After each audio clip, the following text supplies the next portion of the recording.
Hi, I'm Tyler of The Enthusiasts, and welcome to Under Review, the place where we put the stuff we're enthusiastic about under scrutiny. Today I'll be putting under review the Netflix exclusive Violet Evergarden. First impressions are important for an anime. If it doesn't look appealing visually, if the story doesn't at least get a small hook into you, if the characters don't have any room for growth or are generic mush, then that show is in danger of being dropped by most people within an episode or two. My first thoughts for Violet Evergarden were, my God, this show is gorgeous. That statement cannot be said enough. The art team of Kyoto Animation deserves all the credit and praise that I can possibly give them. Characters are given details that most shows would skimp on, with hair and clothes being especially well drawn and animated. The simple realism to these makes them feel like labors of love, instead of just going through the motions to draw yet another character and yet another storyboard. Backgrounds and settings are also a sight to behold. Usually, if one of these aspects of a show's art stand out, the others suffer. Not here. Each and every background has an oil painting-like look to them and feel. The contrast between them and the highly detailed characters help complement each other and allow both to stand out in their own way. That typical fall-off in art quality that usually happens for most series after the first 3 or 4 episodes is completely and wonderfully absent as well. The quality is maintained throughout the entire series.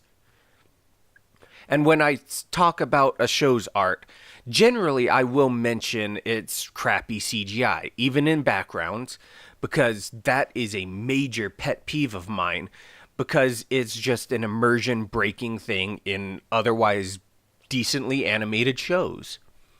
I'm happy to say that Violet Evergarden doesn't suffer from this. I had to actively look for instances of CGI. They are that well blended and animated. Again, hats off to the animation group of Kyoto Animation.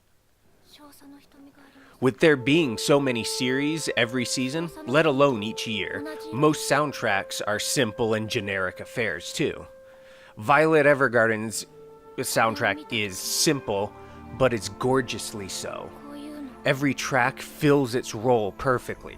Not all of them are outstanding, but when they are listened to in context with their respective scenes, most of them can only add to the power those scenes already have. I even looked up the name of the soundtrack's creator, Evan Call, and while I saw a couple shows on his listings that I recognize, I would easily say that Violet Evergarden's is his best. To add to the beauty that is the soundtrack is the equally wonderful opening, Sincerely by True. True's vocals send a shiver down my spine, more so the farther into the series I get. Words cannot describe how well it sets up the emotional draw of the series as a whole.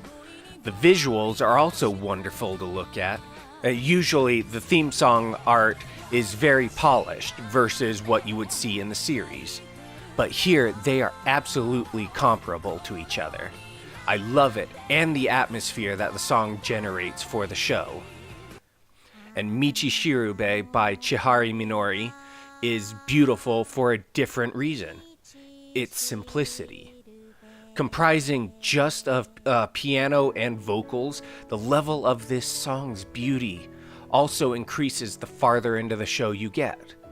The ending's art is also simple, but again, the high level of that art makes the simplicity simply amazing.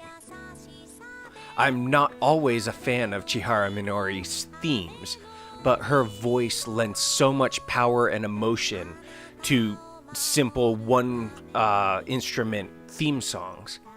It adds even more strong emotions to Violet Evergarden's tremendous soundtrack. Violet Evergarden is an emotional story. It accomplishes this first with its soundtrack and secondly with its characters. The story is strong, but it is so heavily tied to Violet, the character, that I'm going to package them together. Side characters are plentiful. There are only about 4 to 5 recurring side characters, and several that are episode specific. Out of context, that might sound lacking. For only appearing for a single episode, though, these characters have amazing depth. Could they be fleshed out more? Sure, with more time and episodes devoted to them, but I think their appearance length and depth are perfect for what their purpose is. The recurring characters actually seem to have less overall depth and personality than the one-offs, with my only exception really being the Postal Company's president, Claudia Hodgins. So what is this main purpose?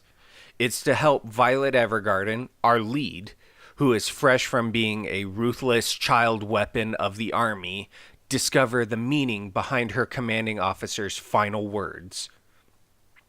This journey is such a powerful experience. Violet starts as the typical emotionless ex-soldier who genuinely just feels empty. The backstory, exposition, flashbacks, and all of the one-time characters she meets each add a layer to her growth and personality until they all come to an emotionally supercharged head where Violet, the show, leaps from being pretty good to being amazing beyond words as all of the seeds that the show has subtly planted in your heart bloom at once.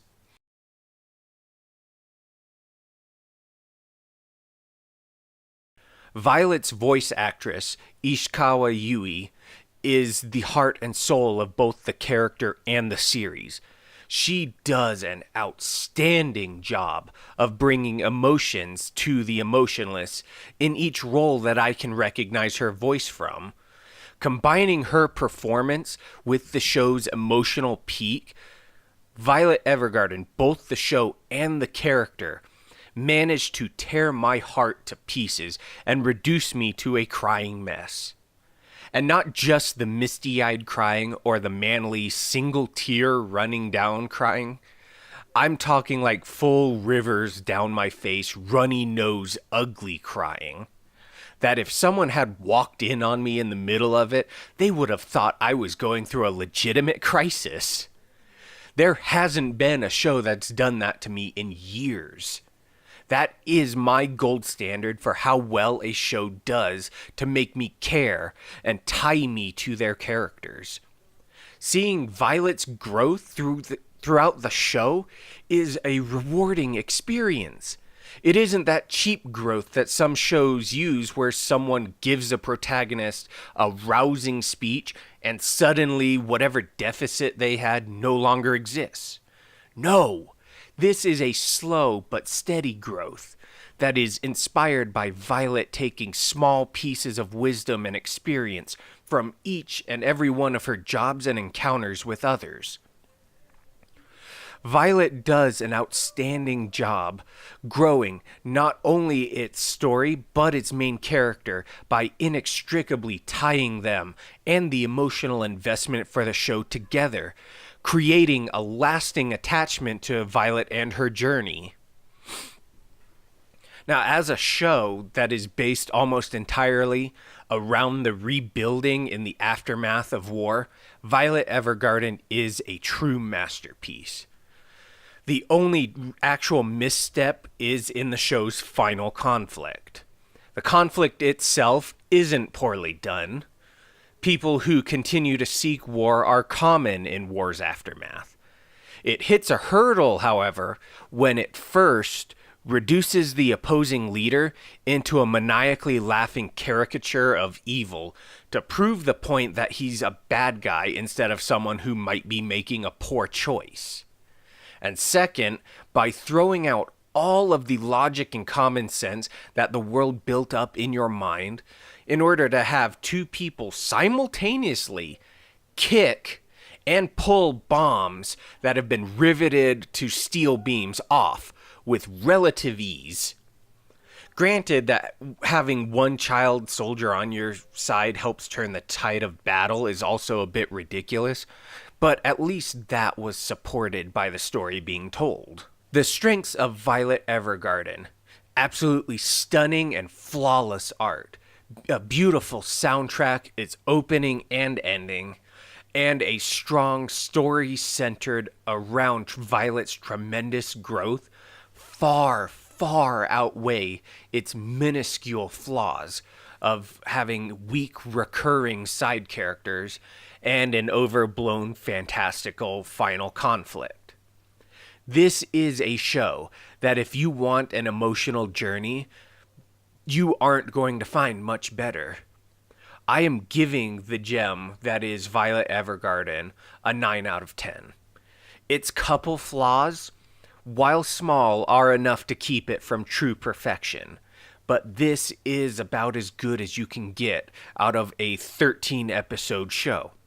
And I highly recommend this to everyone watching this review.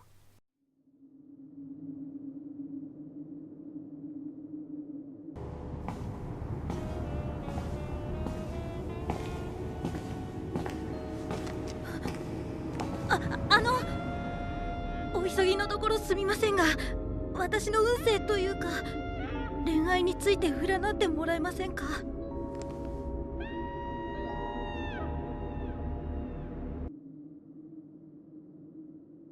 If you haven't had your heartstrings tugged on enough, then go and check out Plastic Memories. Or please check out Your Lie in April. Both are absolutely heart-wrenching and beautiful. And if you liked this and want more, please leave a comment below and subscribe. Thank you.